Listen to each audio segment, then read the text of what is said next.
Bonjour à toutes et à tous. Aujourd'hui, je vais vous parler de l'effet de halo. L'effet de halo, c'est cette sélection qu'on va avoir de l'information et qui va être liée à notre première impression. Quand on a une bonne première impression ou une mauvaise première impression, eh bien, on va en découler tout ce qu'on va penser sur la personne. C'est ce qu'on appelle l'effet de halo. Quand c'est beau, c'est bien, par exemple. Alors, prenons un exemple. Je ne sais pas, vous entendez parler de quelqu'un qui est médecin. Si pour vous, cette profession de médecin signifie courage, intelligence, eh bien, vous allez voir cette personne avec ce prisme-là, simplement avec la connaissance de sa profession. Si à l'inverse, vous avez une mauvaise expérience avec la médecine, vous allez mettre le prisme qui est mauvais sur cette personne en fonction de sa profession.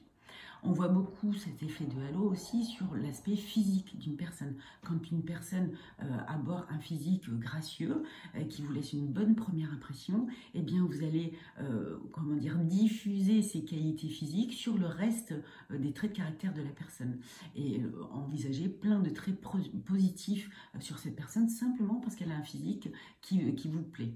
Alors il y a une expérience qui a été faite à ce sujet-là, hein, où on avait donné à plusieurs personnes, hommes et femmes confondus, 3 photos. Une photo d'une personne très jolie, une personne à peu près, on va dire, commune, et une personne assez disgracieuse. Et la question leur a été posée, selon vous, sur chacune de ces 3 personnes, laquelle est la plus bienveillante, laquelle est la plus empathique?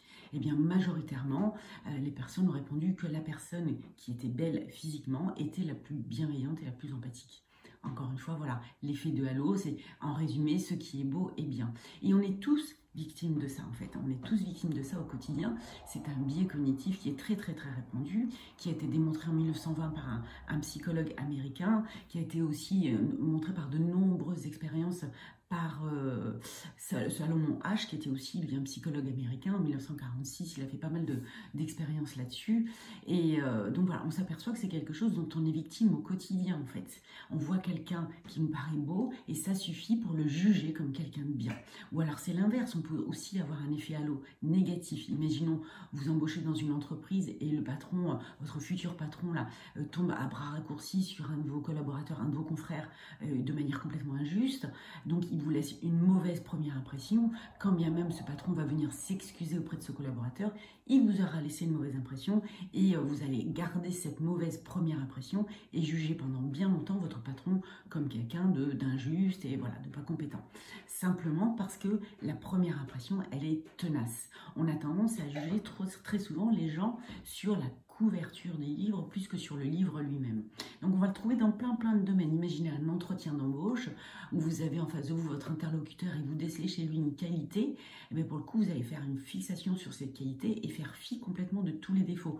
Ou l'inverse d'ailleurs.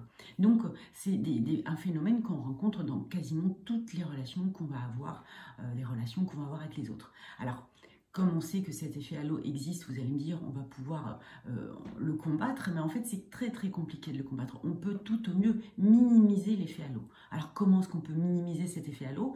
Eh bien déjà, on peut on va dire, travailler chez soi ses capacités de charisme et de communication pour laisser une bonne première impression à son interlocuteur. Et donc, qui dit bonne première impression, bah, il dit tout ce qui en découle, pour le coup.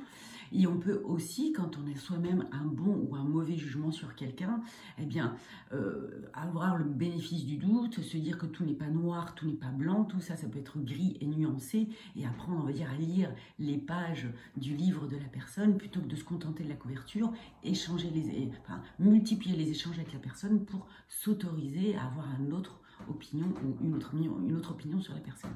Voilà la seule manière dont on peut, un tant soit peu, minimiser l'effet halo, mais dont on est malheureusement, encore une fois, tous victimes quotidiennement. Sur ce, j'espère vous avoir laissé une très bonne première impression. Et je vous dis à très bientôt.